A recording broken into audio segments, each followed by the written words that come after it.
the recipients or is it the government? And if Congress wants to mess with the retirement program, why don't we let them start by changing their retirement program and not have one, instead of talking about getting rid of Social Security and Medicare that was robbed $700 billion to pay for Obamacare. It's always that the government figures that they can do this off the backs of people, many of whom are poor and depend on that money. And I just think it's fundamentally lying to the people and stealing from them, and we shouldn't be doing it.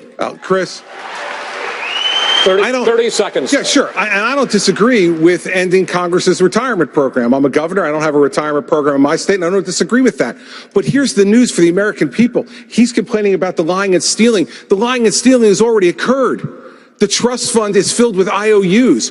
We can't fix the problem just by entering Congress's retirement. That's worth about this much. We need to go at the fundamental problem.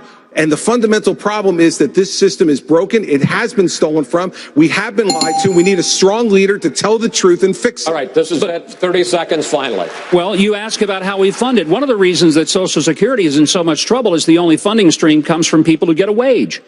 The people who get wages is declining dramatically. Most of the income in this country is made by people at the top who get dividends and capital gains. The fair tax transforms the process by which we fund Social Security and Medicare, because the money paid at consumption is paid by everybody, including illegals, prostitutes, pimps, drug dealers, all the people that are freeloading off the system now. That's why it ought to be a transformed system. All right, enough.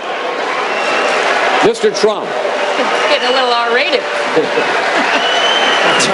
Mr. Trump, you talked a lot about how you are the person on this stage to grow the economy. I want to ask you about your business record. Trump corporations, casinos and hotels have declared bankruptcy 4 times over the last quarter century.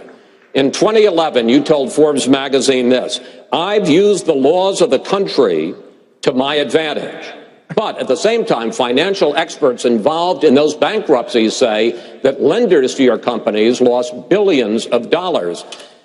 Question, sir, with that record, why should we trust you to run the nation's business?